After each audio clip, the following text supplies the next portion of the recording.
ನನ್ನ ಭಾಷಣ ಮೂರನೇದ್ದು. ಕಳೆದ ಎರಡನೇ ಭಾಷಣದಲ್ಲಿ ನಾನು ಹೇಳಿದ್ದೆ ಸ್ವಲ್ಪ ನಮ್ಮ ಭಾಗಕ್ಕೆ ಅನ್ಯಾಯ ಆಗಿದೆ. ಆ ನಿಟ್ಟಿನಲ್ಲಿ ನಾನು ಯಾವ ಅಕಾಮಿಡೇಷನ್ ತಗಂಗಿಲ್ಲ, ಟೀ ತಗಲ್ಲ, ಕಾಫಿ ತಗಲ್ಲ ಅಂತ ತಿಳ್ಕೊಂಡು ಹೇಳಿದೆ. ಅದ್ರ ಪ್ರಕಾರ ಇವತ್ತು ನಾವು ಯಾವುದು ತಗೊಂಡಿಲ್ಲ. ಆದ್ರೆ ನನಗಿಲ್ಲಿ ಎಲ್ಲ ಮನೆಯಿಂದ ತಂದರೆ ನನಗೆ ಇವತ್ತು ಬೆಳಗಾಂ ಜಿಲ್ಲೆದಾಗ ಬಂದಾಗ ನನಗಿರಕ್ಕೆ ಅವಕಾಶ ಮಾಡಿಕೊಟ್ಟಿರ್ತಕ್ಕಂಥ ಕಿತ್ತೂರು MLA ಮತ್ತು ದಂಪತಿಗಳಿಗೂ ಮತ್ತು ನಮ್ಮ ನಿಖಿಲ್ ಕತ್ತಿಯವರಿಗೂ ತುಂಬ ಹೃದಯ ಧನ್ಯವಾದಗಳು, ನನಗೆಲ್ಲ ರೀತಿಯಲ್ಲಿ ಅವಕಾಶ ಮಾಡಿಕೊಟ್ಟದಕ್ಕಾಗಿ. ಅಧ್ಯಕ್ಷರೇ, ಇದು 13ನೇ ಸೆಷನ್ ಬೆಳಗಾವದಲ್ಲಿ ಚರ್ಚೆ ನಡೀತಾ ಇದೆ. ಕೇವಲ ಚರ್ಚೆಗಳು ಮಾತ್ರ ಏನಪ್ಪ ಅಂತಂದ್ರೆ ನಡೀತಾ ಇದೆ. ಚರ್ಚೆಗೆ ಅಂತ್ಯ ಯಾವಾಗ ಅಂತ ತಿಳ್ಕೊಂಡು ಕೇಳ್ತಕ್ಕಂಥದ್ದು ಇವತ್ತು ನಮಗೆ ಒಂದು ಪ್ರಶ್ನೆ ಕಾಡ್ತಾ ಇದೆ. ಕಳೆದ 2023 ಅಧಿವೇಶನದಲ್ಲಿ, ನಮ್ದು ಇದು 3ನೇ ಅಧಿವೇಶನ, 2023 ಅಧಿವೇಶನದಲ್ಲಿ ಮಾನ್ಯ ಮುಖ್ಯಮಂತ್ರಿಗಳು ಹೇಳಿದರು, ಪ್ರಾದೇಶಿಕ ಅಸಮತೋಲನೆ ನಿವಾರಣೆಗೆ ಡಾಕ್ಟರ್ ನಂಜುಂಡಪ್ಪ ವರದಿ ನೀಡಿರೋ ವರದಿ ಫಲಶ್ರುತಿ ಅಧ್ಯಯನಕ್ಕೆ ಹೈಪವರ್ ಕಮಿಟಿ ಇನ್ನೂ ಆಗಿಲ್ಲ. ಬೆಳಗಾವಿ ಸಮೀಪ 2000 ಎಕರೆ ಪ್ರದೇಶದಲ್ಲಿ ಹೊಸ ಕೈಗಾರಿಕೆ ಪ್ರದೇಶ ನಿರ್ಮಾಣ ಮಾಡಲು 500 ಎಕರೆ ಪ್ರದೇಶದಲ್ಲಿ ಕ್ಲಸ್ಟರ್ ಸ್ಥಾಪನೆ, ಅದು ಎಲ್ಲಿಗೆ ಬಂತು ಗೊತ್ತಿಲ್ಲ. ಧಾರವಾಡ ಸಮೀಪದ 3000 ಎಕರೆ ಪ್ರದೇಶದಲ್ಲಿ ಹೊಸ ಕೈಗಾರಿಕೆ ಪ್ರದೇಶ ನಿರ್ಮಾಣ, ರಾಯಚೂರದಲ್ಲಿ ಹತ್ತಿ ಆಧಾರಿತ ಕೈಗಾರಿಕಾ ಸ್ಥಾಪನೆಗೆ ಒತ್ತು, ವಿಜಯಪುರದಲ್ಲಿ 1500 ಎಕರೆ ಪ್ರದೇಶದಲ್ಲಿ ಉತ್ಪಾದನಾ ಕ್ಲಸ್ಟರ್ ಸ್ಥಾಪನೆ, ಉತ್ತರ ಕರ್ನಾಟಕದ ಪ್ರವಾಸೋದ್ಯಮ ಸಮಗ್ರ ಅಭಿವೃದ್ಧಿಗೆ ಕ್ರಿಯಾ ಯೋಜನೆ. ಇವತ್ತಿಗೂ ಇದು ಇನ್ನೂ ಆಗಿಲ್ಲ ಅಧ್ಯಕ್ಷರೇ.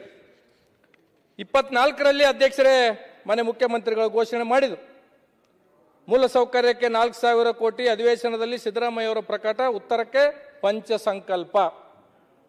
ಗ್ರಾಮೀಣ ರಸ್ತೆ ಅಭಿವೃದ್ಧಿಗೆ 2000 ಕೋಟಿ ನೀಡುವುದಾಗಿ ಘೋಷಿಸಿದರು. ಈ ಘೋಷಣೆ ನಡುವೆ ಸರ್ಕಾರದಲ್ಲಿ ನಮಗೆ 10 ಕೋಟಿನ ಅಂತಂದ್ರೆ ಮಾನ್ಯ ಮುಖ್ಯಮಂತ್ರಿಗಳು ಕೊಟ್ಟಿದ್ರು. ಇವತ್ತಿಗೆ 10 ಕೋಟಿ ರೂಪಾಯಿ, ಇವತ್ತಿಗೆ ಯಾವುದೋ ನಮ್ಗೆ ಇನ್ನೂ ದುಡ್ಡು ಬಂದಿಲ್ಲ, ಅನುದಾನ ಬಂದಿಲ್ಲ ಅಧ್ಯಕ್ಷರೇ. ಇದು ಘೋಷಣೆ ಮಾಡಿರ್ತಕ್ಕಂಥದ್ದು.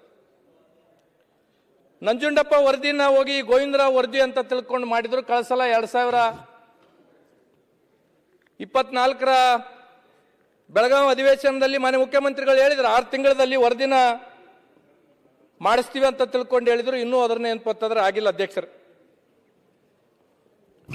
ನಮ್ಗಿರ್ತಕ್ಕಂಥ ಸಮಸ್ಯೆಗಳದ್ದು ಪಟ್ಟಿ ಬಹಳ ಆಗಿದೆ ಅಧ್ಯಕ್ಷರೇ. ನಾನು ಒಂದನ್ನ ಮಾನ್ಯ ಮುಖ್ಯಮಂತ್ರಿಗಳು ಇಲ್ಲಿದ್ದಾರೆ, ಮುಖ್ಯಮಂತ್ರಿಗಳಲ್ಲಿ ಕಳಕಳಿಯ ಮನವಿ ಮಾಡ್ತೀನಿ. ಆ ಭಾಗಕ್ಕೆ ಯಾರೇನ್ ಮಾಡಿದ್ರು, ಈ ಭಾಗಕ್ಕೆ ಯಾರೇನ್ ಮಾಡಿದ್ರು, ಈ ಸಲ ಚರ್ಚೆ ಮಾಡಲ್ಲ ಅಧ್ಯಕ್ಷರೇ. ನಮ್ಗೆ ಗೊತ್ತಾಗಿದೆ ಯಾಕೆ ನಮ್ಮ ಭಾಗ ಹಿಂದಕ್ಕೆ ಬಿದ್ದಿದೆ ಅಂತ ತಿಳ್ಕೊಂಡು ನಮಗೆ 2 ವರ್ಷದಾಗ ಗೊತ್ತಾಗಿದೆ ಅಧ್ಯಕ್ಷರೇ. ಒಂದನ್ನ ನಾನು ಮಾನ್ಯ ಮುಖ್ಯಮಂತ್ರಿಗಳಲ್ಲಿ ಕಳಕಳಿಯ ಮನವಿ ಮಾಡ್ತೀನಿ. ಒಂದು 5 ವರ್ಷ ಅಥವಾ 2 ವರ್ಷ ಇರ್ತಕ್ಕಂಥ ಅವಧಿಯಲ್ಲಿ 4 ಲಕ್ಷ ಕೋಟಿ ಬಜೆಟ್ ಅನ್ನ ಮಂಡಿಸ್ತಕ್ಕಂಥ ಸರ್ಕಾರದಲ್ಲಿ ಒಂದು ಅರ್ಧ ಭಾಗ, ಒಂದು 2 ಲಕ್ಷನೋ 1.5 ಲಕ್ಷನೋ 2 ಲಕ್ಷ ಕೋಟಿ ಅಷ್ಟೇ ಅಂತಂದ್ರೆ ಉತ್ತರ ಕರ್ನಾಟಕ ಒಂದು 5 ವರ್ಷ. ಯಾಕಂದ್ರೆ ನಮ್ಮ ಭಾಗದ ಜನ ನಮ್ ಕೆಲಸ ಆಗಿಲ್ಲ, ಆ ಸರ್ಕಾರಗಳು ಮಾಡಿಲ್ಲ, ಈ ಸರ್ಕಾರಗಳು ಮಾಡಿಲ್ಲ ಅಂತ ತಿಳ್ಕೊಂಡು ಬರೀ ಭಾಷಣ ಮಾಡ್ಕೊಂತಾರ ಹೊಟ್ಟಿದ್ದೀವಿ. ಒಂದು ಸಲ ಮುಖ್ಯಮಂತ್ರಿಗಳು ಈ ಸರ್ಕಾರ ಒಂದು ಪ್ರತ್ಯೇಕ ಬಜೆಟ್ ಉತ್ತರ ಕರ್ನಾಟಕಕ್ಕಾಗಿ ಈ ಸಲ ಅದನ್ನ ಮಾಡಬೇಕು. 1 ವರ್ಷ ನಮ್ಗೆ ಯಾವ ಶಾಸಕರಿಗೆ ಮತ್ತೊಂದು ಮಗದೊಂದು ಯಾವ ಅನುದಾನ ಬೇಡ ಅಧ್ಯಕ್ಷರೇ. 1 ವರ್ಷ ಎಜುಕೇಶನ್ಗಾಗಿ ಇಟ್ಬಿಡ್ರಿ, 1 ವರ್ಷ ಹೆಲ್ತ್ಗಾಗಿ ಇಟ್ಟುಬಿಡ್ರಿ, 1 ವರ್ಷ ಎಲ್ಲ ಇರಿಗೇಷನ್ಗಾಗಿ ಇಟ್ಟುಬಿಡ್ರಿ, 1 ವರ್ಷ ಕುಡಿಯೋ ನೀರಿಗಾಗಿ ಇಟ್ಬಿಡ್ರಿ, ಇನ್ನು 1 ವರ್ಷ ಇನ್ಫ್ರಾಸ್ಟ್ರಕ್ಚರ್ಗೆ ಇಟ್ಬಿಡ್ರಿ. ಇದನ್ನ ನಾನು ಕಳಕಳಿಯಾಗಿ ಮುಖ್ಯಮಂತ್ರಿಗಳಲ್ಲಿ ಮನವಿ ಮಾಡ್ತಕ್ಕಂಥದ್ದು. ಏನಾಗಿದೆ ಅಧ್ಯಕ್ಷರೇ ಅಂತಂದ್ರೆ, ಈಗ ಎಜುಕೇಶನ್ಗೆ ಬರ್ತೀವಿ ಅಧ್ಯಕ್ಷರು. KPS ಶಾಲೆಗಳನ್ನ ಮಾಡಿರ್ತಕ್ಕಂಥದ್ದು ಸರ್ಕಾರ ನಾವು ಸ್ವಾಗತ ಮಾಡ್ತೀವಿ. ಅಲ್ಲಿ ಇಂಗ್ಲಿಷ್ ಟೀಚರ್ಸ್ ಬೇಕು ಅಧ್ಯಕ್ಷರೇ. ಕನ್ನಡ ಟೀಚರ್ಸ್ ಹೋಗಿ KPS ಶಾಲೆಗೆ ತಗೊಂಡ್ರೆ ಹೆಂಗಾಗುತ್ತೆ? ಈಗ ಇನ್ನೊಂದು ಏನಾಗಿದೆ ಅಧ್ಯಕ್ಷರೇ ಅಂದ್ರೆ, ಮಾನ್ಯ ಶಿಕ್ಷಣ ಸಚಿವರು ಒಂದು 78 ಸ್ಟೇಟ್ಮೆಂಟ್ ಇದೆ ಅಧ್ಯಕ್ಷರು, ತಗೊಂಡ್ಬಂದಿದ್ದೀನಿ. 78 ಸ್ಟೇಟ್ಮೆಂಟ್ ಕೊಟ್ಟಿದ್ದಾರೆ ಇಲ್ಲಿವರೆಗೂ. ಐತಿಹಾಸಿಕ ತೀರ್ಮಾನ, ಶಿಕ್ಷಕರನ್ನ ನೇಮಕ ಮಾಡ್ತೀವಿ. ಆ ಐತಿಹಾಸಿಕ ತೀರ್ಮಾನದ ಐತಿಹಾಸಿಕ ದಿನ ಯಾವಾಗ ಬರುತ್ತೆ ಅಧ್ಯಕ್ಷರೇ? ನಮ್ಮ ಭಾಗದಾಗ ಅಧ್ಯಕ್ಷರೇ ಶಿಕ್ಷಕರು ಇಲ್ಲಾರದು ಪ್ರತಿ ಸಲನೂ ಪ್ರತಿ ಹಿರಿಯರು ಕಿರಿಯರು ನಾವು ಅದನ್ನೇ ಮಾತಾಡ್ತಕ್ಕಂಥದ್ದು. ಅನೇಕ ಸಲ ನಾವು ಹೇಳಿರ್ತಕ್ಕಂಥದ್ದು, ಶಾಲೆ ಕಟ್ಕೊಂಡಿವಿ ಮಾಸ್ತರ್ದಾರಿಲ್ಲ, ದವಾಖಾನೆ ಕಟ್ಕೊಂಡಿವಿ, ಡಾಕ್ಟರ್ದಾರಿಲ್ಲ. ಇದು ನಮ್ಮ ಭಾಗದ ಪರಿಸ್ಥಿತಿ ಅಧ್ಯಕ್ಷ.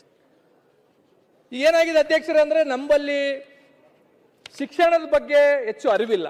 ಅರಿವು ಮೂಡಿಸ್ತಕ್ಕಂಥ ಕೆಲಸ ಶಿಕ್ಷಣ ಇಲಾಖೆಯಿಂದ ಆಗ್ಬೇಕಾಗಿತ್ತು.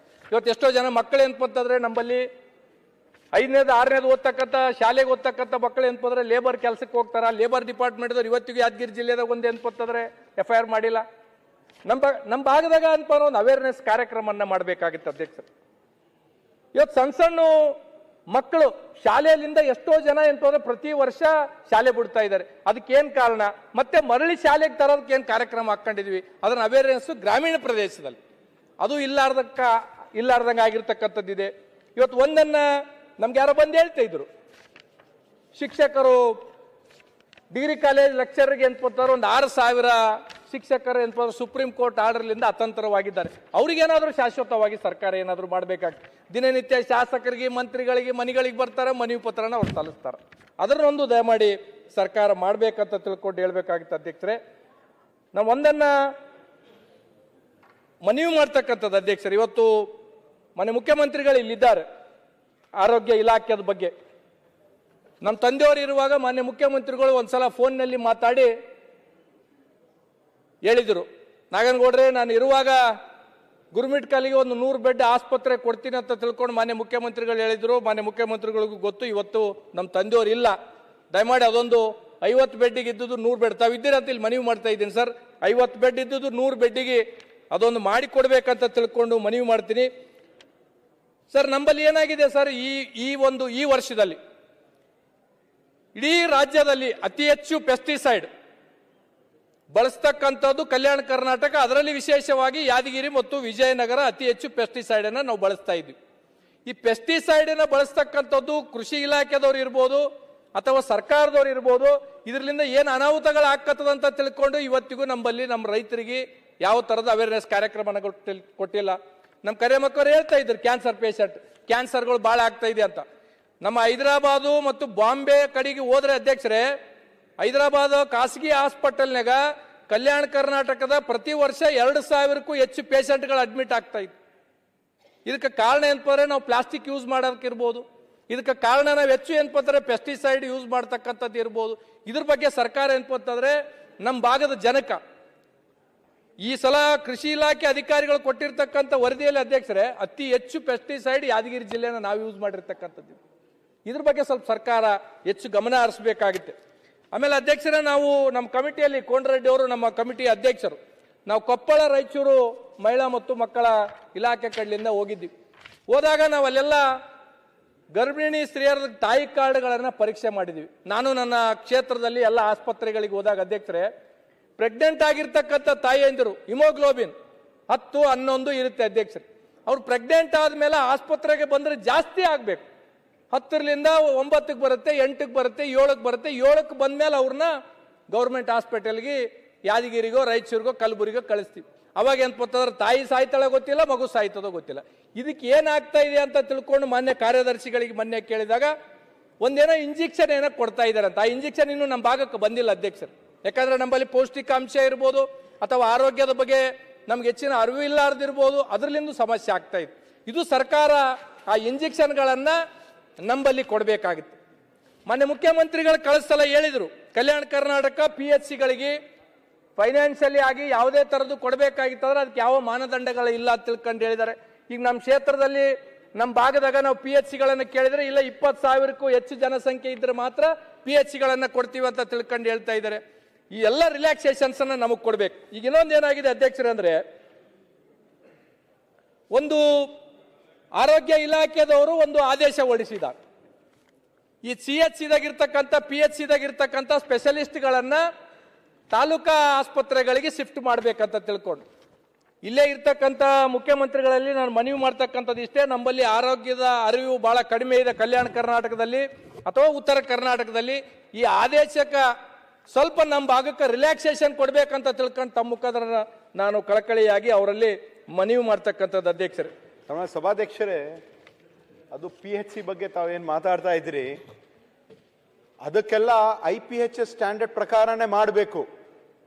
ನಾವು ಆರೋಗ್ಯ ಇಲಾಖೆ ಮತ್ತು ಕಲ್ಯಾಣ ಕರ್ನಾಟಕ ಅಭಿವೃದ್ಧಿ ಮಂಡಳಿ ವತಿಯಿಂದ ಸುಮಾರು 65 PHC ಮಾಡಬೇಕಂತ ನಾವು ಮಾಡಿದ್ವಿ.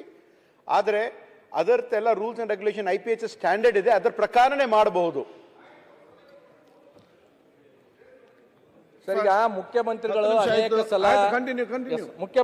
ಅನೇಕ ಸಲ ಹೇಳಿರ್ತಕ್ಕಂಥದ್ದು ಇದೆ ಅಧ್ಯಕ್ಷರೇ. ಈ ತರದ್ದು ಯಾವುದೇ ಸಮಸ್ಯೆಗಳು ಬಂದಾಗ ಕಲ್ಯಾಣ ಕರ್ನಾಟಕ ರಿಲ್ಯಾಕ್ಸೇಷನ್ ಕೊಡ್ರಿ ಅಂತ ಮಾನ್ಯ ಮುಖ್ಯಮಂತ್ರಿಗಳು ಅನೇಕ ಸಲ ಹೇಳಿರ್ತಕ್ಕಂಥದ್ದಿದೆ. ನಮ್ಮ ಬಗ್ಗೆದಾಗ ಏನ್ಪತ್ತಂದ್ರೆ ನೀವು ಆರೋಗ್ಯ ಆವಿಷ್ಕಾರ ಅಂತ ತಿಳ್ಕೊಂಡು ಏನ್ ಮಾಡ್ತಾ ಇದ್ರಿ, ಇದರಲ್ಲಿ ರಿಲ್ಯಾಕ್ಸೇಷನ್ ಕೊಡ್ಬೇಕಂತ ನಮ್ಮ ಧ್ವನಿ ನೀವು ಆಗ್ಬೇಕು ಸರ್. ನೀವೇ ಇಲ್ಲ ಅಂತ ತಿಳ್ಕೊಂಡ್ಬಿಟ್ರೆ ನಾವೇ ಕೇಳ್ಕೊಳ್ಳೋದು ಮಾಡ್ಬೇಕು. ಆಮೇಲೆ ಇನ್ನೊಂದು ಏನಾಗಿದೆ ಅಧ್ಯಕ್ಷರೇ, ಬಹುತೇಕ ಶ್ರೀಮಂತರು ಮಕ್ಕಳಿಲ್ಲಾರ್ದವರು ಏನಂದ್ರೆ ಪ್ರೈವೇಟ್ ಹಾಸ್ಪಿಟ್ಲ್ಗಳಿಗೆ ಹೋಗ್ತಾರೆ ಅಧ್ಯಕ್ಷರೇ. ನಮ್ಮಲ್ಲಿ ಉತ್ತರ ಕರ್ನಾಟಕ ಕಿಮ್ಸ್ನಾಗ ಸರ್ಕಾರ ಒಂದು ಶಾಂಕ್ಷನ್ ಆಗಿದೆ. ಸರ್ಕಾರದಾಗ ಬಡವರ ಮಕ್ಕಳಿಗೆ, ತಾಯಿ ಇಲ್ಲಾರ್ದಂಥವ್ರಿಗೆ, ಮಕ್ಕಳಿಲ್ಲಾರ್ದಂಥ ತಾಯಿ ಅಂದಿರಿಗೆ ಸರ್ಕಾರಿ ಆಸ್ಪತ್ರೆಗೆ ಬಂದು ಫ್ರೀದಾಗ ಟ್ರೀಟ್ಮೆಂಟ್ ತಗೊಂಡು ಮಕ್ಕಳು ಮಾಡಿಸ್ಕೊಳ್ಳಿ ಅಂತ ತಿಳ್ಕೊಂಡು ಒಂದು IVF ಕೇಂದ್ರವನ್ನ ಕಿಮ್ಸ್ಗೆ ಕೊಟ್ಟಿದ್ದಾರೆ. ಆದ್ರೆ ಅದಕ್ಕೆ ಇವತ್ತಿಗೂ ದುಡ್ಡು ಬಿಡುಗಡೆ ಆಗಿಲ್ಲ. ಯಾಕಂತಂದ್ರೆ ನಮ್ಮಲ್ಲಿ ಪ್ರೈವೇಟ್ ಹಾಸ್ಪಿಟ್ಲ್ಗಳಿಗೆ ತಾಯಿ ಅಂದ್ರೆ ಹೋದ್ರೆ ಅಧ್ಯಕ್ಷರು ಬಡವರು ಹೋಗಕ್ಕೆ ಆಗಂಗಿಲ್ಲ. ಅದಕ್ಕೆ ಇದನ್ನ ಒಂದು ಸ್ವಲ್ಪ ಮಾನ್ಯ ಮುಖ್ಯಮಂತ್ರಿಗಳು ಇದಕ್ಕೆ ಒಂದಿಷ್ಟು ಗಮನ ಹರಿಸಿ ದುಡ್ಡುಗಳನ್ನ ಕೊಟ್ರೆ ಬಡ ಮಕ್ಕಳು ತಾಯಂದ್ರೆ ಅಂತಂದ್ರೆ ನೆನ್ಪಿಡ್ತಕ್ಕಂಥ ಕೆಲಸ ಆಗ್ತದೆ. ಆಮೇಲೆ ಅಧ್ಯಕ್ಷರು ಇನ್ನೊಂದು ಏನಾಗಿದೆ, ಈ NHM ಸರ್ವೆಂಟ್ಸ್ ಏನಾಗಿದೆ ಅಧ್ಯಕ್ಷರೇ, ಅವ್ರು ಸುಮಾರು 10-12 ವರ್ಷದಿಂದ ಕೆಲಸ ಮಾಡ್ತಾ ಇದ್ದಾರೆ. ಈಗ ಅವರಿಗೆ ಸರ್ಕಾರ ಏನೋ ತೆಗಿಬೇಕಂತ ತಿಳ್ಕೊಂಡು ಹೇಳ್ತಾ ಇದೆ. ಮಾನ್ಯ ಉಪಮುಖ್ಯಮಂತ್ರಿಗಳು ಸರ್ಕಾರಕ್ಕೊಂದು ಮನವಿ ಮಾಡಿದ್ದಾರೆ, ನಾವು ಕಾಂಗ್ರೆಸ್ ಸರ್ಕಾರ ಗ್ಯಾರಂಟಿಗಳಲ್ಲಿ ಘೋಷಣೆ ಮಾಡಿದ್ದೀವಿ, ಹಾಗಾಗಿ ಅಂತಂದ್ರೆ ಇವ್ರನ್ನ ಕಾಯಂಗೊಳಿಸ್ಬೇಕಂತ ತಿಳ್ಕೊಂಡು ಅನೇಕ ಜನ ಅವ್ರು ಬೀದಿಗೆ ಬಿದ್ದಿದ್ದಾರೆ. ಶಾಸಕರು ಮತ್ತು ಮಂತ್ರಿಗಳ ಹತ್ರ, ಬೇರೆ ಬೇರೆಯವ್ರ ಹತ್ರ ಬಂದು ಅಂತಂದ್ರೆ ಮನವಿ ಮಾಡ್ತಕ್ಕಂಥದ್ದು ಅಧ್ಯಕ್ಷರೇ. ಅಧ್ಯಕ್ಷರೇ, ಇವತ್ತು ನಮ್ಮಲ್ಲಿ ಉದ್ಯೋಗಕ್ಕಾಗಿ ಅನೇಕ ಪ್ರತಿಭಟನೆಗಳನ್ನು ಮಾಡ್ತಾ ಇದ್ದಾರೆ. ಇವತ್ತು ಧಾರವಾಡದಲ್ಲಿ ಆರಂಭಗೊಂಡಿದೆ ಅಧ್ಯಕ್ಷರೇ. ಅಲ್ಲಿಂದ ಅನೇಕ ವಿದ್ಯಾರ್ಥಿಗಳು ನಮಗೆ ಫೋನ್ ಮಾಡ್ತಾ ಇದ್ದಾರೆ, ನೀವೆಲ್ಲ ಅಧಿವೇಶನದಾಗಿದ್ದೀರಿ, ಸರ್ಕಾರದಾಗಿದ್ದೀರಿ, ನೀವು ಮಾತಾಡ್ರಿ ಅಂತ ತಿಳ್ಕೊಂಡು. ಇವತ್ತು ಏನಾಗಿದೆ ಅಧ್ಯಕ್ಷರೇ, ನಮ್ಮ ಭಾಗದಾಗ ಈಗಾಗಲೇ ಒಂದು ಪಟ್ಟಿನ ನಮ್ಮ ಹತ್ರ ಬಂದಿದೆ ಅಧ್ಯಕ್ಷರು. ಈಗ 6 ತಿಂಗಳ ಒಂದೊಂದು ವರ್ಷಕ್ಕೆ ಅಂತಂದ್ರೆ ಧಾರವಾಡಕ್ಕೆ ಅಂತಂದ್ರೆ ಕೋಚಿಂಗ್ ಬರ್ತಾರೆ. ಕೋಚಿಂಗ್ ಮಾಡ್ಕೊಂಡು ಸಾಲ ಮುಗಿಸ್ಕೊಂಡು ಅಂತಂದ್ರೆ ಮನೆಗೆ ಹೋಗ್ಬೇಕಂದ್ರೆ ತಂದೆ ತಾಯಿ ನೀನು ಏನಾದ್ರು ನೌಕರಿ ಮಾಡ್ಕಪ್ಪ, ಇಲ್ಲಿ ಬಂದ್ರೆ ಅಂತಂದ್ರೆ ನಾವೇನು ಉತ್ತರ ಕೊಡ್ಬೇಕಂತ ತಿಳ್ಕೊಂಡು ಅಂತಂದ್ರೆ ಅಲ್ಲಿ ಮಕ್ಕಳಿಗೆ ಒತ್ತಡ ಆಗ್ತಾ ಇದ್ದಾರೆ. ಅವ್ರು ಸಾಲ ಸೂಲ ಮಾಡ್ಕೊಂಡ್ ಬಂದು ಇಲ್ಲಿ ಕೋಚಿಂಗು ಮುಗಿತೆ. ಅವ್ರು ಕೋಚಿಂಗ್ ಆದ್ಮೇಲೆ ಏನ್ ಮಾಡ್ಬೇಕಂಬೋದು ಅತಂತ್ರದಾಗ ವಿದ್ಯಾರ್ಥಿಗಳಿದ್ದಾರೆ. ಇವತ್ತು 2,24,000 ರೂಪಾಯಿ, 2,84,000 ಇರ್ತಕ್ಕಂಥ ಖಾಲಿ ಇರ್ತಕ್ಕಂಥ ಪೋಸ್ಟ್ಗೆ ಕೇವಲ 24,000 ಕಾಲ್ ಫಾರ್ಮ್ ಮಾಡಿದ್ರು. ಅದರಲ್ಲಿ ಏನಂತಂದ್ರೆ 2 ವರ್ಷ ನೆನಪಂತಂದ್ರೆ ಏರಿಕೆ ಮಾಡಿದಿರಿ, ಸಂತೋಷ. ಆದ್ರೆ ಕಾಲ್ ಫಾರ್ಮ್ ಅನ್ನ ಪೂರ ಮಾಡ್ಬೇಕಲ್ಲ. ಇಲ್ಲಿ ಇರ್ತಕ್ಕಂಥ ವಿದ್ಯಾರ್ಥಿಗಳು ಏನಂತಂದ್ರೆ ನಮಗೆ ಬಂದು ದಿನನಿತ್ಯ ಅಂತಂದ್ರೆ ನೀವು ಮಾತಾಡ್ರಿ ಅಂತ ತಿಳ್ಕೊಂಡು ಹೇಳ್ತಾರೆ. ಇದಕ್ಕೇನಾದ್ರೂ ಸರ್ಕಾರ ಗಂಭೀರವಾಗಿ ತಗೋಬೇಕಾಗುತ್ತೆ. ಇವತ್ತು ಅಧ್ಯಕ್ಷರೇ, ಇವತ್ತು ಉತ್ತರ ಕರ್ನಾಟಕದಲ್ಲಿ ನಮ್ಮಲ್ಲಿ ಅನ್ಕೋತಾರೆ ಒಳ್ಳೆ ಫ್ಯಾಕ್ಟ್ರಿಗಳನ್ನ ಕೊಡ್ಬೇಕಂತ ತಿಳ್ಕೊಂಡು ಹೇಳಿದ್ವಿ. ಅನೇಕ ಸಲ ಮುಖ್ಯಮಂತ್ರಿಗಳು ಘೋಷಣೆ ಮಾಡಾಗಿದೆ. ಈ ನಮ್ಮಲ್ಲಿ ಉತ್ತರ ಕರ್ನಾಟಕದವ್ರು ಇಂಡಸ್ಟ್ರಿ ಮಿನಿಸ್ಟ್ರು ನಮ್ಮವರೇ, ITBT ಮಿನಿಸ್ಟ್ರು ನಮ್ಮವರೇ, ಸ್ಮಾಲ್ ಇಂಡಸ್ಟ್ರಿ ಮಿನಿಸ್ಟ್ರು ನಮ್ಮವರೇ, ಸ್ಕಿಲ್ ಡೆವಲಪ್ಮೆಂಟ್ ಇಂಡಸ್ಟ್ರಿ ಮಿನಿಸ್ಟ್ರು ನಮ್ಮವರೇ. ನಾವು ಇವತ್ತಿಗೂ ಏನಂತಂದ್ರೆ ಒಬ್ಬರಿಗೆ ಏನಂತಂದ್ರೆ ನೌಕರಿ ಕೊಡಕ್ ಆಗ್ಲಿಲ್ಲ. ಹಾಗಾಗಿ ಅದಕ್ಕೆ ಹೇಳ್ತಾ ಇದೆ, ಎಲ್ಲ ನಮ್ಮವ್ರು ಇಟ್ಕೊಂಡೇ ಕೊಡಕ್ ಆಗ್ತಾ ಇಲ್ಲ. ಹಾಗಾಗಿ ಸರ್ 78 ಪೇಜ್ ಇತ್ತು ಸರ್, ತಾವ್ ಏನಾನ ಅಂತೀರಂತ ಕಟ್ ಆಫ್ ಮಾಡಿ 14 ಪೇಜ್ ಇತ್ತು. 100 ಪೇಜ್ ಇದೆ. ಮಾತಾಡ್ತಿತ್ತು ಸರ್, ದಯಮಾಡಿ ಒಂದಿಷ್ಟು ಹಾಗಾಗಿ ಅಧ್ಯಕ್ಷರು ಏನಾಗಿದೆ ಇವತ್ತಂದ್ರೆ ನಮ್ಮ ಭಾಗದಾಗ ಇಷ್ಟೆಲ್ಲ ಜನ ಇದ್ರು ಸರ್, ಇವತ್ತು 18,000 ಇಂಜಿನಿಯರ್ ಸೀಟ್ಗಳು ಏನಪ್ಪಂತಂದ್ರೆ ಖಾಲಿ ಇರ್ತಕ್ಕಂಥದ್ದು. ಕಾರಣ ಸರ್ಕಾರದಾಗ ಯಾವ ಪೋಸ್ಟಿಂಗ್ಗಳು ಏನಪ್ಪಂದ್ರೆ ಆಗ್ತಾ ಇಲ್ಲ. ಇವತ್ತು ಏನಾಗಿದೆ ಅಧ್ಯಕ್ಷರೇ ಅಂದ್ರೆ, ನಾವು ಪ್ರತಿ ಸಲನೂ ಏನಪ್ಪಂತಂದ್ರೆ ಮಾತಾಡುವಾಗ ಬಹುತೇಕ ಜನ ಶಾಸಕರು 3 ಜನ 3 ಸಲ 4 ಸಲ 5 ಸಲ 6 ಸಲ 7 ಸಲ 8 ಸಲ MLA ಆಗಿ ಮಂತ್ರಿ ಆಗಿ ಓದೋರು ಏನಪ್ಪಂತಂದ್ರೆ ಬೇರೆ ದಕ್ಷಿಣಕ್ಕೋ ಉತ್ತರಕ್ಕೋ ಅಂತ ತಿಳ್ಕೊಂಡು ತುಲನೆ ಮಾಡ್ತಾರೆ. ನೀವಿರಕಲ್ಕೆ ಏನ್ ಮಾಡಿದ್ರಿ? ನಾನು ಎಲ್ಲ ಪಕ್ಷದವ್ರಿಗೆ ಕೇಳ್ತೀನಿ ಅಧ್ಯಕ್ಷರು. ಇವತ್ತು ನಾವು ಪ್ರತಿ ಸಲ ಇಲ್ಲಿ ಚರ್ಚೆ ಮಾಡುವಾಗ ಮೈಸೂರು ರಾಜರು ಮಾಡಿದ್ರು, ದಕ್ಷಿಣಕ್ಕೆ ಹಂಗಾಯ್ತು, ದಕ್ಷಿಣಕ್ಕೆ PHC ಹಂಗಿದೆ, ದಕ್ಷಿಣಕ್ಕೆ ಶಾಲೆಗಳು ಹಂಗಿದೆ, ದಕ್ಷಿಣಕ್ಕೆ ಅಂತಂದ್ರೆ ಫ್ಯಾಕ್ಟ್ರಿಗಳಿದೆ, IT ಇದೆ. ಮತ್ತೆ 40-50 ವರ್ಷದಿಂದ ಎಲ್ಲ ಪಕ್ಷದವರು ಇಲ್ಲಿಂದ ಮುಖ್ಯಮಂತ್ರಿಗಳು ಆದ್ರಿ, ಉಪಮುಖ್ಯಮಂತ್ರಿಗಳು ಆದ್ರಿ, ಹಳ್ಳಿಲಿಂದ ಡೆಲ್ಲಿ ತರ ಹೋದ್ರಿ, 6 7 8 ಸಲ ಏನಂದ್ರೆ ಮಂತ್ರಿಗಳಾದವರು ಇವತ್ತೇನಪ್ಪ ಇಲ್ಲಿ ನಮ್ಮಂತವ್ರ ಮುಂದೆ ನಿಂತ ಏನಪ್ಪ ನೀವು ಕಾಗದ ಪತ್ರಗಳು ಇಟ್ಕೊಂಡು ಭಾಷಣ ಮಾಡ್ತೀರಿ ಅಂದ್ರೆ ನಾವೇನ್ ಮಾಡ್ಬೇಕೀಗ? ಇದು ನಮಗೆ ನಾಚಿಗೆ ಬರ್ತಕ್ಕಂಥದ್ದು ಅಧ್ಯಕ್ಷರೇ. ನಾವು ಪ್ರತಿ ಸಲನೂ ಏನಪ್ಪಂತಂದ್ರೆ ಬೇರೆಯವರಿಗೆ ತುಲನೆ ಮಾಡೋದಲ್ಲ, ನಮ್ಮ ಭಾಗಕ್ಕೆ ಅಭಿವೃದ್ಧಿ ಮಾಡ್ತಕ್ಕಂಥ ಜವಾಬ್ದಾರಿ ಹೊತ್ತಕ್ಕಂಥವ್ರು ನೀವು ಮಾಡದೇ ಇರ್ತಕ್ಕಂಥದ್ದೇ ಇವತ್ತು ಜನ ನಮ್ಮನ್ನು ಕ್ಯಾಕರಿಸಿ ಹೋಗ್ತಾ ಇದ್ದಾರೆ. ಇವತ್ತು ಪ್ರತಿ ಸಲ ಅಧ್ಯಕ್ಷರೇ, ಈಗ ನಾನು ಒಂದನ್ನ ಸೌದಿ ಹಣ್ಣವ್ರದ್ದು ನಾನೊಂದು ಪ್ರಸ್ತಾಪ ಮಾಡ್ಬೇಕು. 3 ವರ್ಷ ಆಯ್ತು ಅವ್ರ ಭಾಷಣ ಕೇಳ್ತಾ ಇದ್ದೆ.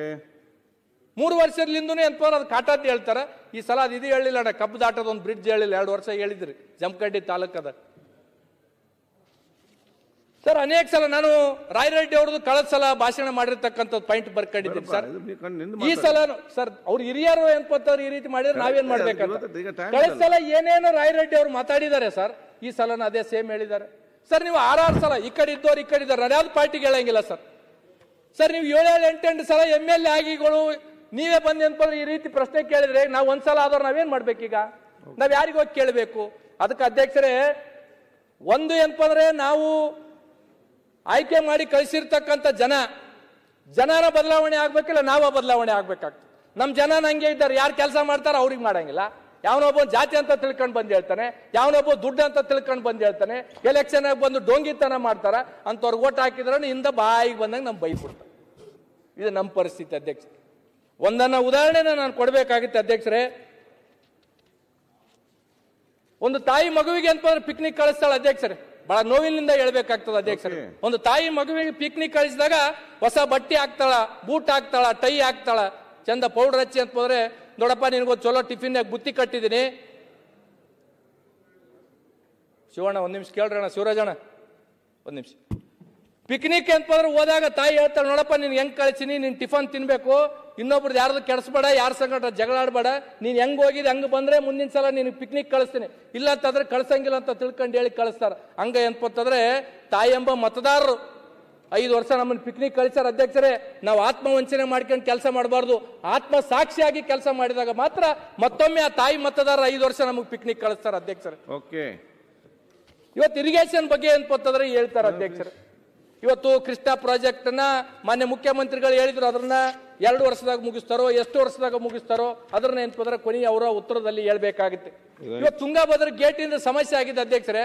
ನಾನು ಒಂದನ್ನೇ ಹೇಳ್ಬೇಕಾಗುತ್ತೆ, ಇವತ್ತು ತುಂಗಾಭದ್ರದ ಗೇಟ್ಗಳಿಗೆ 1 ವರ್ಷದ್ದು ಬೆಳೆ ಇಲ್ಲಾರ್ದಂಗೆ ಮಾಡಿರಲ್ಲ, ಬೇರೆ ಭಾಗಕ್ಕಾದ್ರೆ ರೈತರು ಸುಮ್ಮನೆ ಇರ್ತಿದ್ರೇನು? ಇವತ್ತು ಭೀಮಾ ರಿವರ್ ಬಚಾವೋ ಆಯೋಗದ್ದು ಇವತ್ತು ಕಳೆದ ಸಲ ಏನಪ್ಪಂತಂದ್ರೆ ಉಪಮುಖ್ಯಮಂತ್ರಿಗಳು ಹೇಳಿದ್ರು, ಒಂದು ಕಮಿಟಿ ಮಾಡ್ತೀವಿ, ನೀರ್ ಪೋಲ್ ಹಾಕೋದಕ್ಕ ಏನ್ ಮಾಡ್ಬೇಕಂತ ತಿಳ್ಕೊಂಡು ಹೇಳಿದ್ರು. ಇವತ್ತಿಗೂ ಒಂದು ಕಮಿಟಿ ಮಾಡಕ್ ಆಗ್ಲಿಲ್ಲ.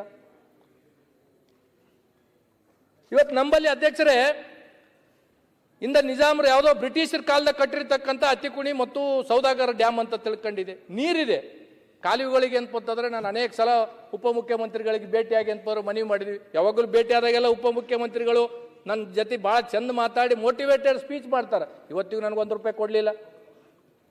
ಆಯ್ತು, ಬೇಗ ಫಿನಿಶ್ ಮಾಡಿ ಕಂದಕೂರ್. ಅಧ್ಯಕ್ಷರೇ, ಒಂದನ್ನ ಎಲ್ಲರೂ ಮಾತಾಡ್ಬೇಕು. ಮಾನ್ಯ ಮುಖ್ಯಮಂತ್ರಿಗಳು ಇಲ್ಲಿದ್ದಾರೆ, ನಾನು ಮನವಿ ಮಾಡಬೇಕಾಗುತ್ತೆ ಸರ್. ನಮ್ಮಲ್ಲಿ ಕುಡಿಯೋ ನೀರಿಗೆ ಇಷ್ಟು ಸಮಸ್ಯೆ ಆಗ್ಬಿಟ್ಟಿದೆ ಅಂದ್ರೆ ಸರ್, ನಾವು 2.5 ವರ್ಷ ಆಯ್ತು ಸರ್. 2.5 ವರ್ಷ ಆದ್ಮೇಲೆ ಇವತ್ತಿಗೂ ನಮ್ಮ ಬರೀ ನನ್ನ ಕ್ಷೇತ್ರದಲ್ಲಿ RO ಪ್ಲಾಂಟ್ ರಿಪೇರಿಗೆ ₹4 ಕೋಟಿ ಬೇಕು ಸರ್. ಇವತ್ತಿಗೂ ಒಂದು ಬೋರ್ವೆಲ್ ಕೊಡ್ಸಕ್ಕಾಗಿಲ್ಲ. ಪ್ರತಿ ಅಧಿವೇಶನದಾಗ ನಾನು ಹೇಳ್ತಾ ಇದ್ದೀನಿ, ಒಂದೇ ಒಂದು ಬೋರ್ವೆಲ್ ಕೊಡಿಸಿಲ್ಲ.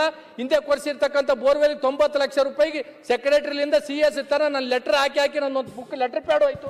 ಇವತ್ತಿಗೆ ನಾನು ₹90 ಲಕ್ಷ ಬೋರ್ವೆಲ್ ಹಾಕಿರ್ತಕ್ಕಂಥದ್ದು ಬಿಲ್ ಆಗಿಲ್ಲ. ಇವತ್ತು ನಮ್ಗೆ ಜನ ಬಂದ ಬೇಸಿಕ್ ಕಾಲದಾಗ ನೀರು ಕೇಳ್ತಾರೆ, ಎಲ್ಲಿಂದ ಕೊಡಬೇಕು? ಊರಿಗೆ RO ಪ್ಲಾಂಟ್ ಕೇಳ್ತಾರೆ, ಇವತ್ತಿಗೆ ₹1 ನಮ್ಗೆ ಅಂತಂದ್ರೆ ದುಡ್ಡು ಕೊಟ್ಟಿಲ್ಲ. ಇವತ್ತು ಜಲಧಾರೆ ಅಂತ ತಿಳ್ಕೊಂಡು ಕಳಿಸಲ್ಲ ಅಧ್ಯಕ್ಷರೇ. ನಾನು ಒಂದು ಕ್ವಶನ್ ಮಾಡಿದ್ದೆ, ಮೊನ್ನೆ ಗೃಹ ಸಚಿವರು ಅಂತಂದ್ರೆ ಉತ್ತರ ಕೊಟ್ಟರು. ಜಲಧಾರೆ ಅಂತ ತಿಳ್ಕೊಂಡು ₹2,000 ಕೋಟಿ ಸ್ಕೀಮ್ ನಡೆದಿದೆ ಅಧ್ಯಕ್ಷರೇ. ಅದ್ರದ್ದು ಎಸ್ಟಿಮೇಟ್ ಹೆಂಗ್ ಮಾಡಿದ್ದಾರೆ ಅಧ್ಯಕ್ಷರ ಅಂತಂದ್ರೆ, ಗ್ರಾಮೋತ್ಥಾನ ಪೈಪ್ ಲೈನ್ ತರ್ತಾರ, ಗ್ರಾಮದಿಂದ OHD ಹೋಗೋದಕ್ಕೆ ಎಸ್ಟಿಮೇಟ್ ಮಾಡಿಲ್ಲ ಅಧ್ಯಕ್ಷರೇ. ₹2,000 ಕೋಟಿ ಪ್ರಾಜೆಕ್ಟ್ ನಮ್ಮ ಭಾಗಕ್ಕೆ ಬರದೇ ಅಪರೂಪ.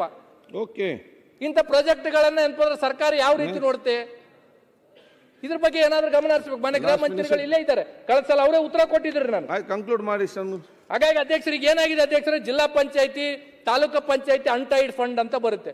ನಾವು ಅದರಲ್ಲಿ 4 ಲಕ್ಷ 5 ಲಕ್ಷ ರೂಪಾಯಿ ಒಂದೊಂದು RO ಪ್ಲಾಂಟ್ಗಳು ಕೊಟ್ರೆ CS ಅವ್ರು ಏನ್ಪಂತಂದ್ರೆ ನಮಗೆ ರಿಜೆಕ್ಟ್ ಮಾಡಿ ಕಳಿಸ್ತಾ ಇದ್ದಾರೆ. ಇಲ್ಲ ನಾವು RO ಪ್ಲಾಂಟ್ಗಳನ್ನ ಕೊಡಕ್ಕಾಗಲ್ಲ. ಮತ್ತೆ RO ಪ್ಲಾಂಟ್ಗಳಿಗೆ ದುಡ್ಡು ಯಾರು ಕೊಡ್ಬೇಕು ಅಧ್ಯಕ್ಷರೇ? ಜಿಲ್ಲಾ ಪಂಚಾಯತ್ ದವ್ರು ದುಡ್ಡು ಕೊಡೋವಲ್ರು, RWS ದವ್ರು ದುಡ್ಡು ಕೊಡೋವಲ್ರು. ಜನ ಬಂದು ನಮಗೆ RO ಪ್ಲಾಂಟ್ ನಾವಾಗ ಯಾರಿಗೆ ಕೇಳಬೇಕು?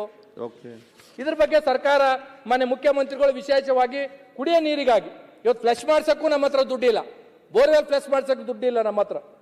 ಹಾಗಾಗಿ ದಯಮಾಡಿ ಇದ್ರ ಬಗ್ಗೆ ಮುಖ್ಯಮಂತ್ರಿಗಳು ಸ್ವಲ್ಪ ವಿಶೇಷ ಕಾಳಜಿನ ಏನ್ಪಂತಂದ್ರೆ ವಹಿಸ್ಬೇಕಂತ ತಿಳ್ಕೊಂಡು ಏನ್ಪಂದ್ರೆ ಕೇಳಬೇಕಾಗಿತ್ತು. ಅಧ್ಯಕ್ಷರೇ, ಒಂದು ಕ್ರಾಪ್ ಲಾಸ್ ಇಂದು ಒಂದು ಹೇಳ್ಬೇಕಾಗಿತ್ತು ಅಧ್ಯಕ್ಷರೇ. ನಮ್ಮಲ್ಲಿ ಏನಾಗಿದೆ ಅಧ್ಯಕ್ಷರೇ, ನಾವೇ ಖುದ್ದು ಏನ್ಪಂತಂದ್ರೆ ಕ್ರಾಪ್ ಲಾಸ್ಗಳು ಆದಾಗ ಹೋದಾಗ ಯಾವ ಅಧಿಕಾರಿಗಳು ಸಹ ಫೀಲ್ಡಿಗೆ ಹೋಗ್ಲಿಲ್ಲ. ಮಾನ್ಯ ರೆವಿನ್ಯೂ ಮಿನಿಸ್ಟರ್ ಇಲ್ಲೇ ಇದ್ದಾರೆ. ಯಾವ ಅಧಿಕಾರಿಗಳು ಫೀಲ್ಡಿಗೆ ಹೋಗ್ಲಿಲ್ಲ, ಕೇವಲ ಫೋನ್ ಮಾಡಿ ರೈತರಿಗೆ ಏನ್ಪಂತಂದ್ರೆ ಆಗಿರ್ತಕ್ಕಂಥ ನಿಮ್ದು ಏನು ಲಾಸ್ ಆಗ್ಯದ ಆ ಲಾಸ್ ಆಗಿರ್ತಕ್ಕಂಥದ್ದು GPS ಕೊಡ ಅಂತ ತಿಳ್ಕೊಂಡು ಫೋನ್ ಮಾಡಿ ಹೇಳಿದ್ದಾರೆ. ಹಾರ್ಟಿಕಲ್ಚರ್ದವರು, ರೆವಿನ್ಯೂದವರು ಮತ್ತೆ ಏನಪ್ಪಂದ್ರೆ ಅಗ್ರಿಕಲ್ಚರ್ದು 3 ಜಂಟಿಯಾಗಿ ಹೋಗ್ಬೇಕಂದ್ರು. ನಮ್ಮ ಜಿಲ್ಲೆದಾಗ 3 ಕಲ್ತ ಅಧಿಕಾರಿಗಳು ಯಾವ ಫೀಲ್ಡ್ಗೂ ಹೋಗೇ ಇಲ್ಲ. ಇವತ್ತು ಏನಾಗಿದೆ ಅಧ್ಯಕ್ಷರ, ನರಗುಂದ್ ಅಂತ ತಿಳ್ಕೊಂಡು ಒಬ್ಬ ತಾಲೂಕದಾಗ ಅವ್ನು ಕ್ರಾಪ್ ಲಾಸ್ ಲಿಸ್ಟ್ ಬಂದಿಲ್ಲ ಅಂತ ತಿಳ್ಕೊಂಡು ಸುಸೈಡ್ ಅಟೆಂಪ್ಟ್ ಮಾಡ್ಕೊಂಡಿದ್ದಾರೆ. ಇವತ್ತು ಒಂದು ಉದಾಹರಣೆ ಕೊಡ್ಬೇಕಾಗಿತ್ತು ಅಧ್ಯಕ್ಷರ, ರೈತರು ಲಿಸ್ಟ್ ಕೊಟ್ಟಿದ್ದಾರೆ, ಅದನ್ನ ಹೇಳ್ಬೇಕಾಗಿತ್ತು ಅಧ್ಯಕ್ಷರ. ದಯಮಾಡಿ ನಾರಾಯಣಪುರ ಅಚ್ಚುಕಟ್ಟು ಪ್ರದೇಶದ ಎಡದಂಡಿಯ ಡಿಸ್ಟ್ರಿಬ್ಯೂಷನ್ 9 ನೋಟಿಫೈಡ್ ಸೀರಿಯಲ್ ನಂಬರ್, ನೀರಾವರಿ ಇರುವ ಸರ್ವೆ ನಂಬರ್ಗಳು 284. ಮೊನ್ನೆ ರೆವಿನ್ಯೂ ಮಿನಿಸ್ಟರ್ ಇಲ್ಲೇ ಇದ್ದಾರೆ. ಬೆಳೆ ಪರಿಹಾರದ ಪಟ್ಟಿಯಲ್ಲಿ ಇರುವ ನಂಬರ್ಗಳ ಸಂಖ್ಯೆ 413. ಮಾರ್ಗಸೂಚಿಯಂತೆ ನೀರಾವರಿ ಬೆಳೆ ಪರಿಹಾರ ಪಡೆದ ರೈತರು 63, ನೀರಾವರಿ ಬೆಳೆ ಪರಿಹಾರದಿಂದ ವಂಚಿತರಾಗಿರೋರು 350. Okay, finish it up. G N. Ganesh sir ದಯಮಾಡಿ 5 ನಿಮಿಷ ಮಾತಾಡ್ಬೇಕಲ್ಲ ಸರ್, ದಯಮಾಡಿ 5 ನಿಮಿಷ ಮುಗಿಸ್ತೀನಿ ಸರ್. ಹಾಗಾಗಿ ಏನಾಗಿದೆ ಅಧ್ಯಕ್ಷರೇ ಅಂತಂದ್ರೆ, ಇವತ್ತು ಮಾನ್ಯ ಸಚಿವರು, ಮಾನ್ಯ ಮುಖ್ಯಮಂತ್ರಿಗಳು 2024 ಸೆಪ್ಟೆಂಬರ್ 17 ವಿಮೋಚನಾ ದಿನಾಚರಣೆಗೆ ಬಂದು ಏನಪ್ಪಂದ್ರೆ ನಾನು KKRDBಗೆ ಸಚಿವಾಲಯನ ಮಾಡ್ತೀವಂತ ತಿಳ್ಕೊಂಡು ಹೇಳಿದ್ರು. ಮಾನ್ಯ ಅಧ್ಯಕ್ಷರು ಇಲ್ಲೇ ಇದ್ದಾರೆ, ಇವತ್ತಿಗೆ ಏನಪ್ಪಂದ್ರೆ ಅದು ಮಾಡಿಲ್ಲ ಅಧ್ಯಕ್ಷರೇ. ಬಹುತೇಕ ಜನ ಇಲ್ಲೆಲ್ಲರೂ ಮಾತಾಡ್ತೀರಿ 5,000 ಕೋಟಿ 5,000 ಕೋಟಿ ಅಂತ ತಿಳ್ಕೊಂಡು. ಸರ್, ನಾವು 5,000 ಕೋಟಿ ರೀಚ್ ಆಗಿಲ್ಲ ಸರ್. ಇನ್ನು ಕೇವಲ 3,000 ಕೋಟಿಗೆ ಅಂತ ತಿಣಕ್ಲಾಕತ್ತೀವಿ. 5,000 ಕೋಟಿ ರೀಚ್ ಆಗಿಲ್ಲ. ನಾವು 5,000 ಕೋಟಿ ಯಾಕೆ ರೀಚ್ ಆಗಿಲ್ಲ ಅಂದ್ರೆ ಮಾನ್ಯ ಅಧ್ಯಕ್ಷರು ಇಲ್ಲೇ ಇದ್ದಾರೆ. ನಾನು ಹೇಳಿದೆ ಸರ್, ಒಬ್ಬ ಸೆಕ್ರೆಟರಿ ಬಂದಿದ್ದಾರೆ ಅಲ್ಲಿ, KKRDB ಸೆಕ್ರೆಟರಿ. ಆ KKRDB ಸೆಕ್ರೆಟರಿ ಅಜಯ್ ಸಿಂಗ್ ಅವ್ರ ಹೆಸರು ಕೆಡಿಸ್ಬೇಕಂತ ಬಂದಿದ್ದಾರೋ ಅಥವಾ ಮುಖ್ಯಮಂತ್ರಿಗಳ ಹೆಸರು ಕೆಡಿಸ್ಬೇಕಂತ ಬಂದಿದ್ದಾರೋ ಇವತ್ತಿಗೂ ನಮ್ಗೆ ರೀಚ್ ಆಗಕ್ ಸಾಧ್ಯ ಆಗ್ತಾ ಇಲ್ಲ. ನಿಮ್ಗೆ ಅನೇಕ ಸಲ ಹೇಳಿರ್ತಕ್ಕಂಥದ್ದು ಇದೆ ಸರ್. ದಯಮಾಡಿ ನೀವು ಹೇಳಕಲ್ಕ ಹೇಳಿ, ನೀವು ಹೇಳಕಲ್ಕ ಹೇಳಿ ದಯಮಾಡಿ. ಮತ್ತೆ ಮಾತಾಡಿ, ಕನ್ಕ್ಲೂಡ್ ಮಾಡಿ. ಈಗ ನಾನು ಮಾತಾಡ್ತೀನಿ ಅಂತ ತಿಳ್ಕೊಂಡು ಮಾತಾಡ್ತೀನಿ. ನಿಮ್ಮ ಆತ್ಮ ಗೊತ್ತಿದೆ ಏನ್ ಆಗ್ತಾ ಇದೆ ಕಲ್ಯಾಣ ಕರ್ನಾಟಕ ಕಂಪ್ಲೀಟ್ ಮಾಡಿ. ಅವ್ರಿಗೆ ಯಾಕೆ ಉತ್ತರ ಕೊಡ್ತಾರೆ? ಏನಾಗಿದೆ ಸರ್ ಅಂದ್ರೆ 3,000 ಕೋಟಿ ನಾವು ರೀಚ್ ಆಗ್ತಾ ಇಲ್ಲ. ಇವತ್ತು ಏನಾಗಿದೆ ಅಧ್ಯಕ್ಷರ ಅಂದ್ರೆ ಪ್ರತಿಯೊಂದು ಅದಕ್ಕೂ ಒಂದು 124 ರೂಪಾಯಿ ಏನೋ ತಪ್ಪಾದದಕ್ಕ ನನ್ನ ಉಸ್ತುವಾರಿ ಸಚಿವರ ಕ್ಷೇತ್ರದಲ್ಲಿ 7 ತಿಂಗಳ ಬಿಲ್ ನಿಂದಿರಿಸಿದ್ದಾರೆ ಅಧ್ಯಕ್ಷ. ಮತ್ತೆ ಹೆಂಗ್ ಕೆಲಸ ಆಗುತ್ತೆ ಅಧ್ಯಕ್ಷರ? ಇವತ್ತು ಏನಾಗಿದೆ ಅಧ್ಯಕ್ಷರ ಅಂದ್ರೆ ನಮ್ಮ ಕಲ್ಯಾಣ ಕರ್ನಾಟಕ KKRDBಗೆ 224 ಇಂಜಿನಿಯರ್ಸ್ ಬೇಕು ಅಧ್ಯಕ್ಷರ. ಸರ್ಕಾರ ಕೇವಲ 22 ಕೊಟ್ಟಿದೆ. ನಮಗೆ ಮ್ಯಾನ್ ಪವರ್ ಇಲ್ಲ, ಮನಿ ಪವರ್ 5,000 ರೂಪಾಯಿ 5,000 ಕೋಟಿ ಕೊಟ್ಟಿದ್ದಾರೆ. ಈ ಭಾಗದ ಜನ BR ಪಾಟೀಲ್ ಅವರು ಬಹಳ ಡಿಸಪಾಯಿಂಟೆಡ್ ಆಗಿ ಹೇಳಿದ್ರು, ನಮ್ಗೆ ಇವತ್ತಿಗೂ 3,000 ಕೋಟಿ ರೀಚ್ ಆಗಲಾರ್ದಕ್ಕೆ ಕಾರಣ ಅಧಿಕಾರಿಗಳು, ಯಾರ ಜನಪ್ರತಿನಿಧಿಗಳಲ್ಲ. ಇದನ್ನ ದಯಮಾಡಿ ಅಧ್ಯಕ್ಷರೇ ಅಂತಂದ್ರೆ ನಿಮಗೆ ಕೆಟ್ಟ ಹೆಸರು ತರಕ್ಕೆ ಕೂತಿರ್ತಕ್ಕಂಥದ್ದು ಇದೆ, ಅದ್ರ ಬಗ್ಗೆ ಸ್ವಲ್ಪ ಹೆಚ್ಚು ಗಮನ ಹರಿಸಬೇಕಾಗ್ತದೆ. ಅಧ್ಯಕ್ಷರೇ, ಒಂದನ್ನ ಹೇಳ್ಬೇಕಾಗುತ್ತೆ ಅಧ್ಯಕ್ಷರೇ. ಕಡಿಗ ಅಧ್ಯಕ್ಷರೇ ಮುಗಿಸ್ತೀನಿ, ದಯಮಾಡಿ ಮುಗಿಸ್ತೀನಿ. ಇಲ್ಲ, ನೀವು 5 ನಿಮಿಷ ಅಂದ್ರೆ 2 ನಿಮಿಷ ನೋಡಿ, 3 ಮಿನಿಟ್ಸ್ ಮುಗಿಸ್ತೀನಿ. ಲಾಸ್ಟ್ ಕನ್ಕ್ಲೂಡ್ ಮಾಡಿ ಸರ್. 3 ಮಿನಿಟ್ಸ್ ಫಾಸ್ಟ್ ಕನ್ಕ್ಲೂಡ್ ಮಾಡಿ. ಈಗ 3 ಮಿನಿಟ್ಸ್ ಮುಗಿಸ್ತೀನಿ ಸರ್. ಕನ್ಕ್ಲೂಡ್ ಮಾಡಿ ಗಣೇಶ್ ಬೇಗ. ಸರ್, ಇವತ್ತು ಕಲ್ಯಾಣ ಕರ್ನಾಟಕದಿಂದ ಆಯ್ಕೆ ಆಗಿರ್ತಕ್ಕಂಥ ಗೌರ್ಮೆಂಟ್ ಸರ್ವೆಂಟ್ದವರು ಕಣ್ಣೀರಿಡ್ತಾ ಇದ್ದಾರೆ. ಇವತ್ತು ಬೇರೆ ಕಲ್ಯಾಣ ಕರ್ನಾಟಕದಿಂದ ಬಿಟ್ಟು ಬೇರೆ ಆಯ್ಕೆ ಆದವ್ರಿಗೆ ಎಲ್ಲರಿಗೂ ಪ್ರಮೋಷನ್ ಸಿಗ್ತಾ ಇದೆ. ದಯಮಾಡಿ ನಾನು ಮುಖ್ಯಮಂತ್ರಿಗಳಿಗೆ ಮನವಿ ಮಾಡ್ತಕ್ಕಂಥದ್ದು ಇಷ್ಟೇ, ಕಲ್ಯಾಣ ಕರ್ನಾಟಕದಲ್ಲಿ ಸರ್ಕಾರಿ ನೌಕರಿಗಳು ಯಾರ್ಯಾರು ಆಯ್ಕೆ ಆಗಿದ್ದಾರೆ ಅವ್ರಿಗೂ ಸಹ ಏನಂದ್ರೆ ಬೇರೆ ಕಡೆ ಕೊಡ್ತಕ್ಕಂಥ ಜ್ಯೇಷ್ಠತೆಯನ್ನ ನಮ್ಮ ಕಲ್ಯಾಣ ಕರ್ನಾಟಕದವರಿಗೆ ಕೊಡ್ಬೇಕಂತ ತಿಳ್ಕೊಂಡು ನಾನು ಮನವಿ ಮಾಡ್ಬೇಕಾಗ್ತದೆ. ಆಮೇಲೆ ಇನ್ನೂ ಒಂದು ಅಧ್ಯಕ್ಷರೇ, ರಾಯಚೂರಲ್ಲಿ ಒಂದು KSRP ಬೆಟಾಲಿಯನ್ ಮಾಡ್ಬೇಕಂತ ತಿಳ್ಕೊಂಡು 25 ಜನ ಶಾಸಕರು ನಾವು ಈಗಾಗಲೇ ಪತ್ರವನ್ನು ಕೊಟ್ಟಿದ್ದೀವಿ. ಅದರಲ್ಲಿ ಆರ್ಥಿಕ ಇಲಾಖೆಯಿಂದ ದುಡ್ಡು ಏನಪ್ಪಂತಂದ್ರೆ ಇಲ್ಲ ಅಂತ ತಿಳ್ಕೊಂಡು ವಾಪಸ್ ಕಳಿಸಿದ್ದಾರೆ. ಮುಖ್ಯಮಂತ್ರಿಗಳಿಗೆ ನಾನು ಮನವಿ ಮಾಡ್ತೀನಿ, ನಮ್ಮ ಕಲ್ಯಾಣ ಕರ್ನಾಟಕ ಅಭಿವೃದ್ಧಿಯಿಂದ ದುಡ್ಡು ಬೇಕಿದ್ರೆ KSRP ಬೆಟಾಲಿಯನ್ಕ ಒಂದು ಕೊಡ್ಬೇಕಂತ ತಿಳ್ಕೊಂಡು ಮಾನ್ಯ ಮುಖ್ಯಮಂತ್ರಿಗಳಲ್ಲಿ ನಾನು ಮನವಿ ಮಾಡ್ತಕ್ಕಂಥದ್ದಿದೆ. ಅಧ್ಯಕ್ಷರೇ, ಕೊನೆಯದಾಗಿ ಹೇಳಿ ನನ್ನ ಮಾತನ್ನ ವಿರಾಮ ಕೊಡ್ತೀನಿ ಅಧ್ಯಕ್ಷ. ಒಂದು ನಮ್ಮಲ್ಲೇ ಅಧ್ಯಕ್ಷ, ತಾವು ರಾತ್ರಿ ಐತಿಹಾಸಿಕವಾಗಿ ಇಲ್ಲೇ ವಿಧಾನಸಭೆ ಐತಿಹಾಸಿಕವಾಗಿ ಮಾಡಿದ್ರೆ ಲಾಸ್ಟ್ ಕ್ವಶನ್ ನಂದೇ ಇತ್ತು ಅಧ್ಯಕ್ಷರು. ಆ ಕ್ವಶನ್ಗೆ ಅಂತಂದ್ರೆ ಇಂಡಸ್ಟ್ರಿ ಮಿನಿಸ್ಟ್ರಿಗೆ ಕಡೆ ಚೂರು ಬಾಡಿ ಹಾಲ್ಕೆ ಅಂತಂದ್ರೆ ಅಲ್ಲಿ ಕೆಮಿಕಲ್ ಫ್ಯಾಕ್ಟರಿಗಳನ್ನ ಮುಚ್ಚಬೇಕಂತ ತಿಳ್ಕೊಂಡು 5 ಸಲ ಕ್ವಶನ್ ಕೇಳಿ ನೀವು ಅಧಿವೇಶನದ ಕ್ವಶನ್ ಹಾಕಿಲ್ಲ ಅಧ್ಯಕ್ಷರೇ. ಮಾನ್ಯ ಮಂತ್ರಿಗಳು ಹೇಳಿದ್ರಿಲ್ಲ ಅದನ್ನ ನಾವು ಮುಸ್ತೀವಿ ಅಂತ ತಿಳ್ಕೊಂಡು ಹೇಳಿದ್ರು, ತಾವು ಬೆಳಗ್ಗೆ ಮತ್ತೆ ಮರುದಿನ ಹೇಳಿದ್ರು. ಇವತ್ತಿಗೂ ಏನಪ್ಪಂದ್ರೆ ಕೆಮಿಕಲ್ ಫ್ಯಾಕ್ಟರಿಗಳನ್ನ ಇವತ್ತಿಗೆ ಏನಪ್ಪಂತಂದ್ರೆ ಮುಚ್ಚಿಲ್ಲ ಅಧ್ಯಕ್ಷರೇ. ಇವತ್ತು ನಮ್ಮ ಕೊಪ್ಪಳದಾಗಿರ್ತಕ್ಕಂಥ ಅಜ್ಜೋರು ಏನಪ್ಪಂತಂದ್ರೆ ಬೀದಿಗೆ ಬಂದು ಇದ್ರು, ಕಣ್ಣೀರಿಟ್ಟರು ಅಧ್ಯಕ್ಷರೇ. ಇವತ್ತು ಈ ರಾಜ್ಯ ಈ ನಾಡಿನಾಗ ಬಡವರಿಗಾಗಿ ಮಕ್ಕಳಿಗಾಗಿ ಅಂತಂದ್ರೆ ಜೋಳಿಗೆ ಇಟ್ಟಿರ್ತಕ್ಕಂಥವ್ರು ಸಿದ್ಧಗಂಗಾ ಮಠದವರಾದ್ರೆ ಆ ಭಾಗದ ಜನರಿಗೆ ಅಂತಂದ್ರೆ ಮಕ್ಕಳಿಗೆ ಅನುಕೂಲ ಆಗಲಿ, ಆ ಭಾಗದ ಮಕ್ಕಳಿಗೆ ಮುಂದಿನ ಭವಿಷ್ಯಕ್ಕೆ ಕೆಮಿಕಲ್ ಫ್ಯಾಕ್ಟರಿಗಳಿಂದ ಅನಾನುಕೂಲ ಆಗ್ತದೆ ಅಂತ ತಿಳ್ಕೊಂಡು ಕೊಪ್ಪಳ ಅಜ್ಜಿಯವರು ಕಣ್ಣೀರಿಟ್ಟರು ಅಧ್ಯಕ್ಷರೇ. ಇದು 2ನೇ ಸಲ ನಾನು ಹೇಳ್ತಕ್ಕಂಥದ್ದು. ಈ ಸರ್ಕಾರದ ಧೋರಣೆಗಳಿಂದ ಏನಪ್ಪಂತಂದ್ರೆ ಅಜ್ಜಿಯವರು ಹೊರಗೆ ಬರಲಾರ್ದಂಗೆ ಆಗಿದೆ. ಅವ್ರ ಕಣ್ಣೀರಿನ ಚಾಪ ಜನಪ್ರತಿನಿಧಿಗಳಿಗೆ ಸರ್ಕಾರಕ್ಕೆ ಏನಪ್ಪಂದ್ರೆ ತರ್ತಕ್ಕಂಥದ್ದು ಕೆಲಸ ಆಗುತ್ತೆ ಅಧ್ಯಕ್ಷ. ಒಂದನೇದ್ದು ಲಾಸ್ಟ್ ಗಣೇಶ್ 40 ಸೆಕೆಂಡ್ನೇ ಮುಗಿಸ್ತೀನಿ ಸರ್, 40 ಸೆಕೆಂಡ್ನೇ ಮುಗಿಸ್ತೀನಿ ಸರ್. ನಮ್ಮಲ್ಲಿ ಹಾಸ್ಟೆಲ್ಗಳ ಪರಿಸ್ಥಿತಿ ಬಹಳ ಗಂಭೀರವಾಗಿದೆ. ಇವತ್ತು ಹಾಸ್ಟೆಲ್ಗಳಿಗೆ ಬರ್ತಕ್ಕಂಥ ಬಡವರಿಗೆ ಇವತ್ತು ಕೊಪ್ಪಳ ಯಾದಗಿರಿ ಅಂತ ಹಾಸ್ಟೆಲ್ಗಳಿಗೆ ಬಂದ್ರೆ ಮಕ್ಕಳು ಏನಪ್ಪಂತಂದ್ರೆ ಸರ್ 15-16ನೇ ವರ್ಷನಾಗ ತಾಯಿಯಂದ್ರೆ ಗರ್ಭಿಣಿ ಆಗ್ತಾ ಇದ್ದಾರೆ ಸರ್. ಇದ್ರ ಬಗ್ಗೆ ಸರ್ಕಾರ ಮತ್ತು ಮಾನ್ಯ ಮುಖ್ಯಮಂತ್ರಿಗಳಲ್ಲಿ ಬಹಳ ಗಂಭೀರವಾಗಿ ನಾನು ಮನವಿ ಮಾಡ್ತಕ್ಕಂಥದ್ದು ಇಷ್ಟೇ ಇದೆ. ಯಾವ ಹಾಸ್ಟೆಲ್ಗಳಿಗೆ ಬಡವರು ಬರ್ತಾರೆ ಅಲ್ಲಿ ಪ್ರತಿ ತಿಂಗಳು ಆರೋಗ್ಯ ಇಲಾಖೆದವರು ಟೆಸ್ಟ್ ಮಾಡ್ತಾರೆ. ಕೇವಲ ಒಮ್ಮಿಗೆ 9 ತಿಂಗಳು ಡೆಲಿವರಿ ಅಂತ ತಿಳ್ಕೊಂಡು ಬರ್ತಾರಂದ್ರೆ ಯಾರು ದೋಷಣೆ ಇದಕ್ಕೆ? ಯಾರು ಇದನ್ಪ ಅಂದ್ರೆ ಇದಕ್ಕೆ ಮಾಡಬೇಕಾಗುತ್ತೆ, ಇದಕ್ಕೆ ಏನಪ್ಪ ಮಾಡಬೇಕಾಗುತ್ತೆ. ಆಮೇಲೆ library workers library workers library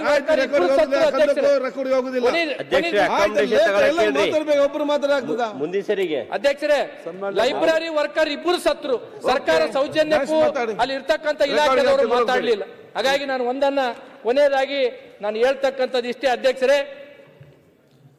ಹಿಂದೆ ಕಲ್ಯಾಣದಾಗ ಉತ್ತರ ಕರ್ನಾಟಕದಾಗ ಏನ್ಪತ್ತಂದ್ರೆ ಬಿದ್ದವ್ರನ್ನ ಎತ್ತಲಕ್ಕ ಬಸವಣ್ಣವ್ರು ಬಂದ್ರು. ಅಭಿವೃದ್ಧಿದಾಗ ಬಿದ್ದಿರ್ತಕ್ಕಂಥ ನಮ್ಮನ್ನ ಏನ್ಪತ್ತಂದ್ರೆ ಬಸವತ್ತಂತ ಸರ್ಕಾರಗಳು ಬರ್ಬೇಕಂತ ತಿಳ್ಕೊಂಡು ಹೇಳಿ ನಾನು ಒಂದು ಮನವಿ ಮಾಡ್ತಕ್ಕಂಥದ್ದು ಇಷ್ಟೇ ಇದೆ. ದಯಮಾಡಿ ಮತ್ತೊಮ್ಮೆ ಪ್ರತ್ಯೇಕ ಬಜೆಟ್ ಅನ್ನ ಮಾನ್ಯ ಮುಖ್ಯಮಂತ್ರಿಗಳು ಕೊಡ್ಬೇಕಂತ ತಿಳ್ಕೊಂಡು ಹೇಳಿ ನನ್ನ ಮಾತಿಗೆ ವಿರಾಮಿಸ್ತೀನಿ ಅಧ್ಯಕ್ಷರೇ. ಗಣೇಶ್